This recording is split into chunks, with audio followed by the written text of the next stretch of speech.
they have 4 linebackers. They're probably going to run a lot of 4-2-5 type defense and bring in that extra safety. And that's why I'm like Petrie, Jaquan Brisker. You need a guy that can move down there, cover the tight end. I like Cam Taylor-Britt a lot. Like, he would be a guy that I'd be okay with that 46. Might be rich for some, but the dude is smart, instinctive in zone coverage. Like, I could see him being a sneaky pick at 46. Like, listen to these names. Listen to yourself right now.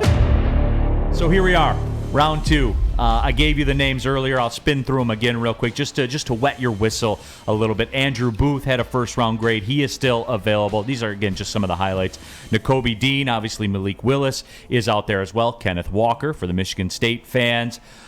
Logan Hall is in the mix as well. Sky Moore for you Western Michigan fans. I know there's a couple in the YouTube chat thread. Desmond Ridder, another quarterback product. Jaquan Brisker, that's a Big Ten name that a lot of people know. David Ajabo still there. Christian Harris, I'm Team Christian Harris at the linebacker spot. George Pickens for the receiver crowd. Boye Mafe, the edge from Minnesota, that got a lot of discussion but is still out there. So these are just some of the names that are out and about. And, Matt Corral certainly is out there as well. Cam Taylor-Britt for the Big Ten fans. And Leo Chanel, Scott Bischoff's guy that he talked about, kind of that dark horse linebacker spot. So we did it yesterday. Let's set it in stone, man. Where are we going here, Stick?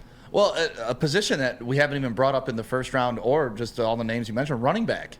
I mean, Kenneth Walker's name's got to be discussed at some point today. You got Breece Hall. I think he's another guy that'll probably be your first running back off the board. Isaiah Spiller, that's another running back. Those are the top 3 in this draft that I believe are going to go. And looking at the draft order, Tampa Bay, they could take a running back, but they took one 2 years ago in Vaughn, I believe, and he really hasn't panned out, so maybe they take a stab at a running back.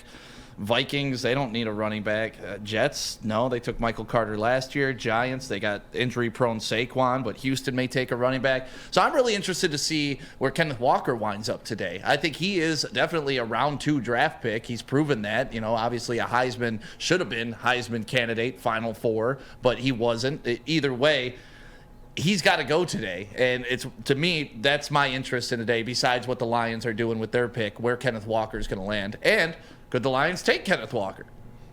Russ, the floor is yours. I don't think that they will, personally.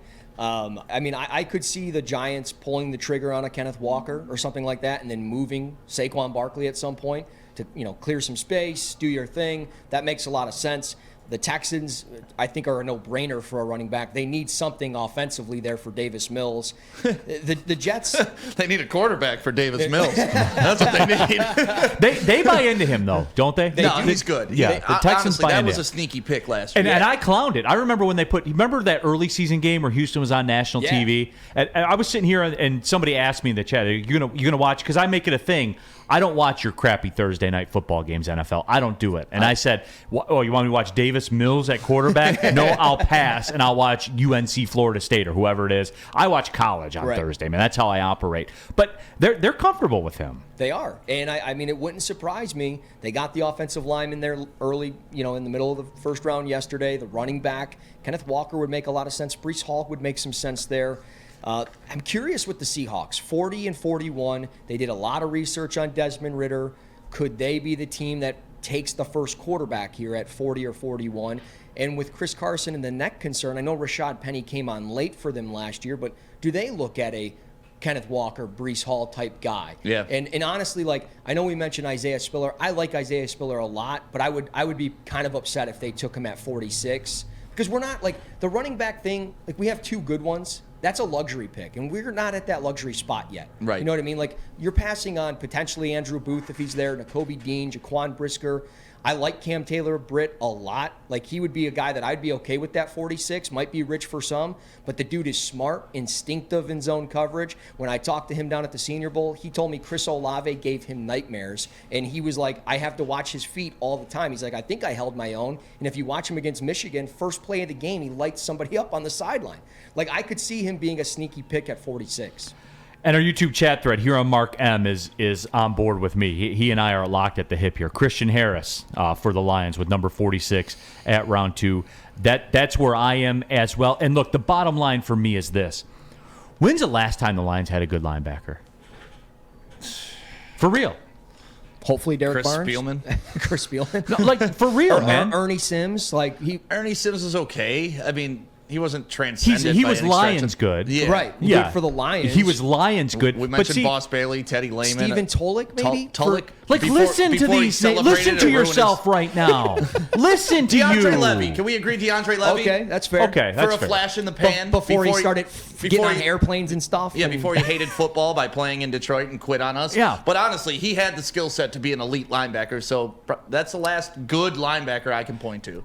Yeah. Is that a fairly important position in the defense? It is, but I will say this. Scott and I talked about this. We don't really think the Lions value the position.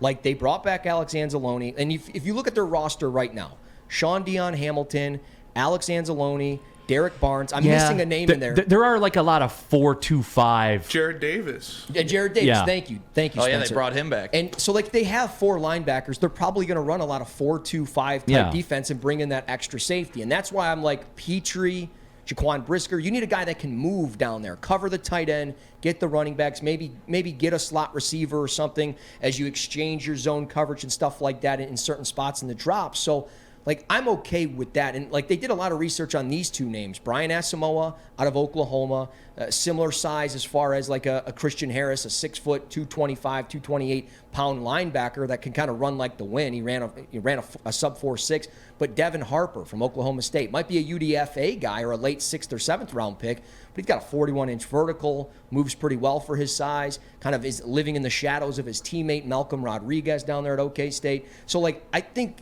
those are the 2 guys that maybe late on the 3rd day of the draft that they look at. But, I mean, I'm not opposed to Christian Harris. I'm not opposed to Chad Muma. Obviously, everybody knows where I am with Nakobe Dean. Like, that's my Right. guy. So, I mean, we'll see. And the names are flying in right now. Rack. Don't forget about the tackling machine Jordan Dizon. Ooh. Oh, my God. Kyle Van Noy. Randy Savage says, don't forget about Jelani Tavai. Those were great days. Remember that bit? Smarter than the room pick. I was so mad when I did that. Everybody, no one. I don't know if people were mad or just like, what the hell is going on? I didn't know who you he remember was. ESPN is like, They just put like a graphic that they made 3 minutes before. Yeah. we don't have this guy going till round 6. We don't even What have is- footage on this guy. What is this guy? I know a lot about the draft, but I had no idea who that guy was. Nobody did. Nobody did. And that goes back to we're smarter than the room. We're going to surprise everybody and steal somebody. Like, you didn't steal them. Right. Nobody thought you were great by doing that. We looked like idiots. Yeah. And then he proved to make us look like idiots. Like, he doubled down. He's on the Patriots now, isn't he? He's Sure. there. I mean, if Patricia's there, yeah. I think of he course. is on the Patriots. Yeah, he Buddy is. ball. Of course. Of course. Yeah, that was an easy statement to Patricia, make. the Of course. offensive genius now. Don't forget that. Jesus. What would shock you? What would shock you to see the Lions Matt do? Patricia losing 50 pounds? Oh.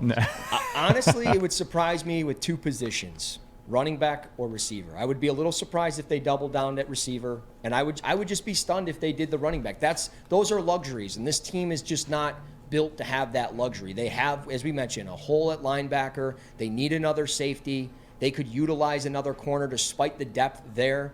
And I mean, I guess maybe like another offensive tackle. I would be a little surprised with that if they took an offensive tackle like a Bernard Raymond out of Central Michigan. Like they were very heavy at the Central Michigan Pro Day. They were looking at Luke Godeke, who could maybe be a guard. I like him a lot as a right tackle. I like him better than Bernard Raymond. And when I was talking to Frank Haley down at the Senior Bowl, the offensive line coach, we were talking about some of the offensive linemen. I was like, do you think we're going to draft one? He's like, well, I mean, it's a long ways away. I would be surprised. I think we're pretty happy with what we have, but maybe we take a stab at a guy in like the 5th round. So I would be surprised there with an offensive lineman. Mark Guy. Come on, guys. How did you forget Zach Follett? Those were good Oh, days. Man. Wow. Wasn't he the guy that was like working out with like trees and stuff like that? Yeah. He had like Oh, that's He had like right. the Jesus workout or something. He was cutting trees down or like pulling trees out of the roots or The whatever. Rocky IV training method. Yeah, eating bark and stuff. Like, Yeah. What a weirdo that guy was. Listen to us right now. Listen to us. They take the guy who works out by cutting down trees. Yep. They take the guy who even ESPN has no footage of. Jordan Dizon, just a straight bust. I love to reminisce, man.